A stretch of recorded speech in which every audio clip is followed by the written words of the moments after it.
تو وہ بھی نہیں, اتنی بڑی عمر کے ہو گئے, ان کے بچے گھوم رہے ہیں وہاں. میں نے بار بار پوچھا یہ بچے آپ کے ہیں؟ کہنے نہیں میرے نہیں ہیں. پھر میں نے پوچھا یہ بچے آپ کے ہیں؟ کہنے میرے نہیں ہیں. بھائی میں نے تو شادی نہیں کی. ایک دم میرے شوق ہوا, میں نے کہا بھائی مہاراج کیا کر رہے ہو؟ قال النبی صلی اللہ علیہ وسلم تزوجوا ولا تکونوا کرہبان النصارى, نکاح کرو عیسائیوں کے پادریوں کی طرح نہ بنو. کیا کرتے ہیں؟ واتقوا اللہ الذی تساءلون به الارحام, دولہا دلہن کو سمجھایا جا رہا تھا انسان کے بچے بن جاؤ. یہ خطبہ ایسا ہے آپ نیٹ پہ لکھو اس کا ترجمہ آ جائے گا, پنڈت جی کی الفاظ لکھو تو نیٹ بولے گا پتہ نہیں کیا بول رہا ہے بھائی, تو میری کچھ سمجھ میں نہیں آ رہا.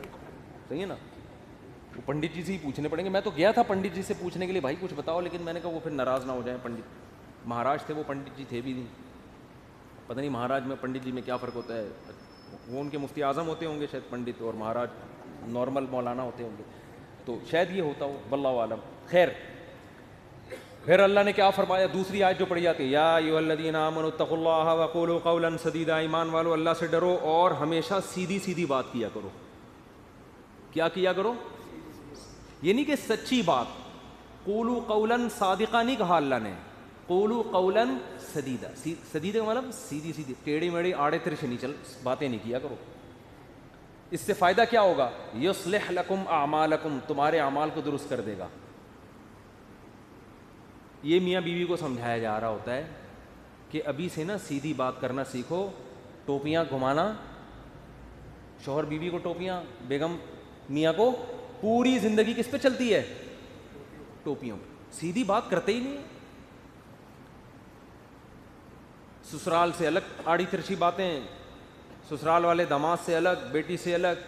گھروں میں جو آگ لگتی ہے وہ سیدھی باتیں کرنے سے لگتی ہے, آڑی ترچھی باتیں کرنے سے. جھوٹ پلو گھماتے ہیں باتوں کو, صحیح بات ہی نہیں کرتے.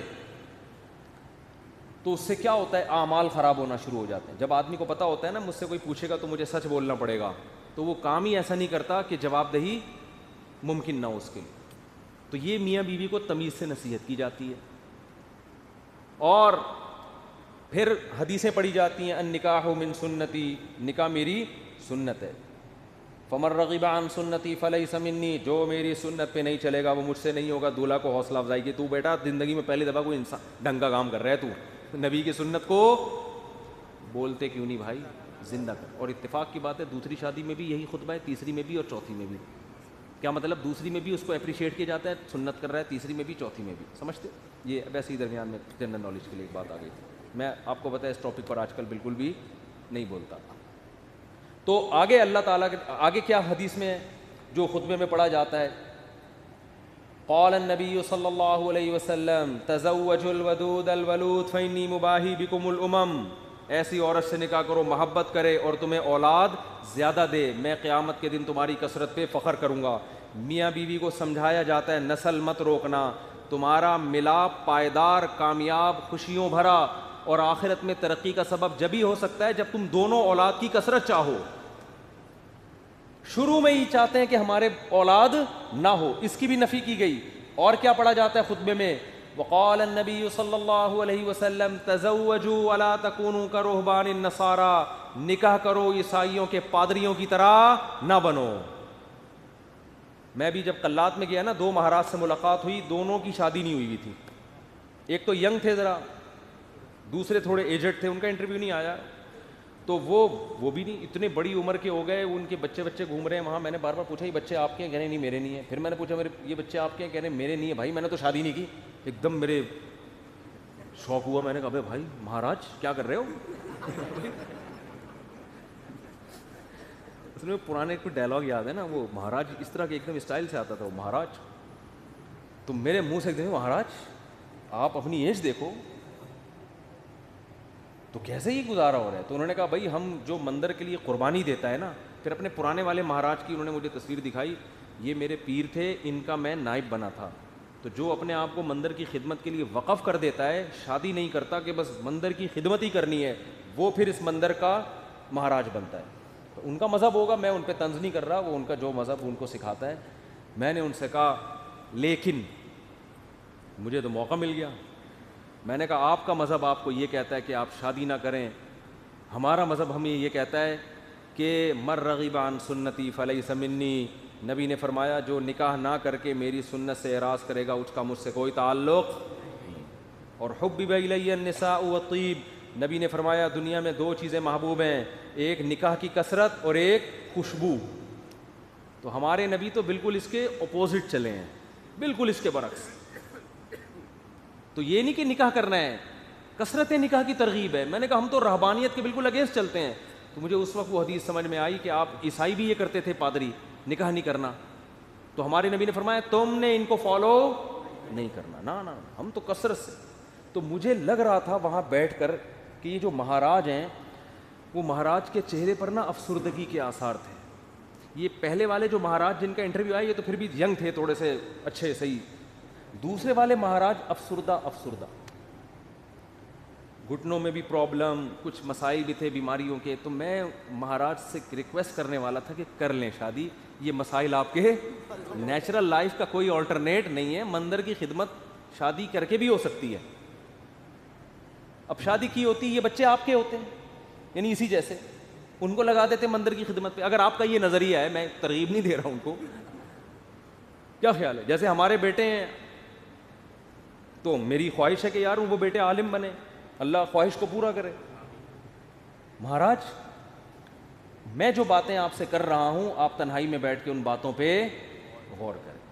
اب اللہ کرے اب تک کر رہے ہو غور. چکر میں تو ڈال دیا ہم نے, مہاراج کو ہم نے چکر میں ڈال دیا. مہاراج اب بیٹھ رہا ہوگا یار مسئلہ کیا ہے, بات تو صحیح کی ہے بندے نے, زندگی بھی برباد کر دی. پھر میں نے مہاراج سے بھی کہا, میں نے کہا یہ بھی دیکھ لینا کہ آخرت میں اس شادی نہ کرنے کا کوئی ثواب بھی ملے گا. ایسا نہ ہو کہ نہ یہاں کے رہے نہ وہاں کے رہے.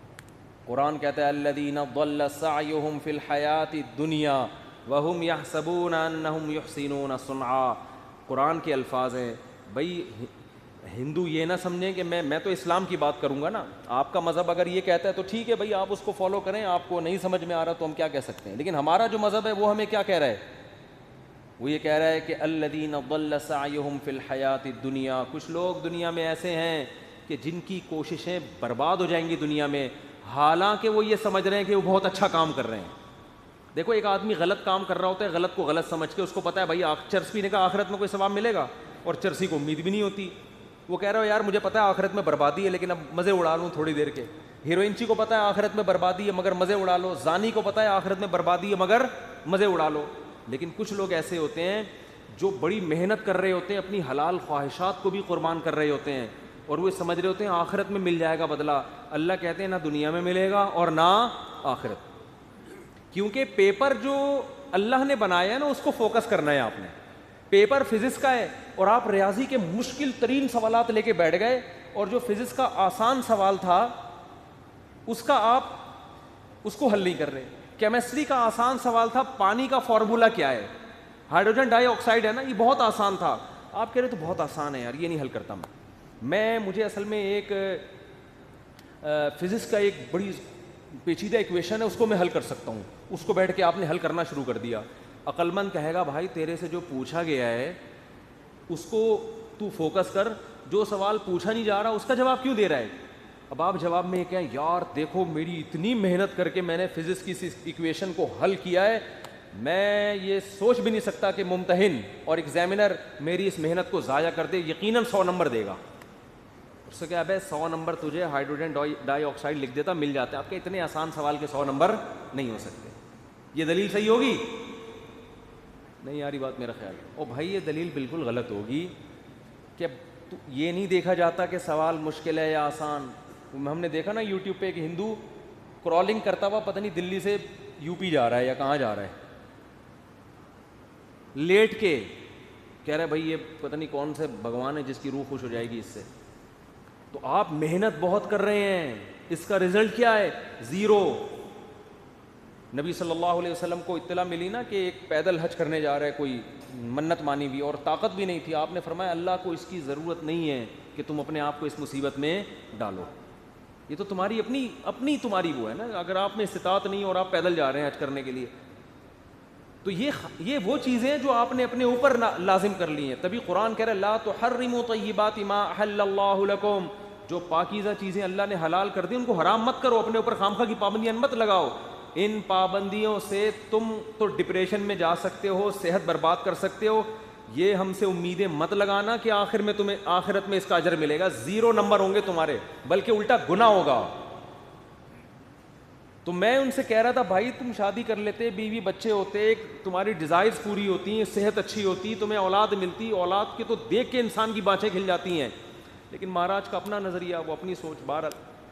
یہ بات ہاں نکاح کے خطبے کی بات کر رہا تھا. تو نبی نے کیا فرمایا, تزوجوا ولا تکونوا کرہبان النصارى, نکاح کرو بھائی راہبوں کی طرح مت بنو. وہ سمجھتے ہیں نہ کر کے اللہ کو خوش کر لیں گے, ایسا نہیں ہے. نکاح کرنے سے اگرچہ تمہاری خواہش پوری ہو رہی ہے, تمہاری ڈیزائرز پوری ہو رہی ہیں, تمہارے لیے ایک لذت کا سامان پیدا ہو رہا ہے, لیکن اس ڈیزائرز پوری کرنے سے اللہ ناراض نہیں ہوتا, بلکہ اللہ اور خوش ہوتا ہے. کیونکہ اللہ نے یہ رکھی اس لیے کہ تاکہ مرد عورت کے حقوق اٹھائے, ذمہ داریاں اٹھائے, اس کی اولاد کی تربیت کرے. اگر یہ ڈیزائرز پوری کرنے پر پابندی لگا دی جاتی, عورتوں کا بھی بیڑا غرق ہوتا اور تمہارا بھی, اور نسل بھی نہ بڑھتی جو اللہ چاہتا ہے. تو اب اصل جو میں ٹاپک کی طرف آتا ہوں, کتنا اچھا خطبہ ہے نا, یہ دولہا دلہن کو سمجھایا جا رہا ہے. وہ تو الگ بات ہے, دولہا دلہن خطبہ سنا اور پتلی گلی سے نکل لی, پوچھتے ہی نہیں کہ مفتی صاحب کچھ ترجمہ کرا دو, کیا کہا تھا, نصیحتیں. وہ تو ان کا اپنا ہیڈیک ہے نا, یہ اللہ کا قصور نہیں ہے. پوچھتے ہی نہیں, بس آ جاتے ہیں نادرا سے رجسٹرڈ ہو گیا. نادرا سے مفتی صاحب آپ نے کہا تھا 1 ہفتے کے اندر سرٹیفکیٹ مل جائے گا, وہ ولید سے رابطہ نہیں ہو رہا ہے, 1.5 ہفتہ ہو گیا ابھی تک. اس کی فکر ہوتی ہے بیوی میرے نام ہو جائے. میں ان سے کہتا ہوں دیکھو بیوی تمہاری ہو گئی ہے, نمبر پلیٹ ایشو ہو جائے گی تھوڑے دن. وہ ان کو فکر ہوتی ہے نا, ڈاکومنٹس نہیں بنے. میں نے کہا بھائی ابھی تمہارے نام رجسٹر بھی ہو جائے گی, فی الحال بیوی کے ماتھے پہ لگاؤ اپلائڈ فار رجسٹر. یعنی یہ بک ہو چکی ہے, اب اس سے کوئی اور شادی کی کوشش نہ کرے, یہ لکھ دو اس پہ. اگر بہت زیادہ آپ کو خطرہ ہے نا, بھاگ نہ جائے, کہیں نہیں بھاگے گی انشاءاللہ. اور اگر سلوک اچھا نہیں ہے تو رجسٹر ہونے کے بعد بھی بھاگ جائے گی, ہوتا ہے ایسا. تو وہ نادرہ کے کاغذ لے کے گھومتے رہو گے. جیسے میں اب تک وہ ٹھپے لے کے, سبزی والا جو پیسے لے کے بھاگا ہے نا, اس کے انگوٹھے لے کے 6 سال تک گھومتا رہا میں. انگوٹھا ابھی بھی رکھا ہوا, میں نے پھاڑ کے پھینک دیا. میں نے کہا یار انگوٹھے پہ تو کیس ہو نہیں سکتا. دل تو چاہ رہا تو اس انگوٹھے کو پکڑ کے لگاؤں میں کھینچ کھینچ. تو یہ کاغذات دھرے کے دھرے رہ جاتے ہیں. تو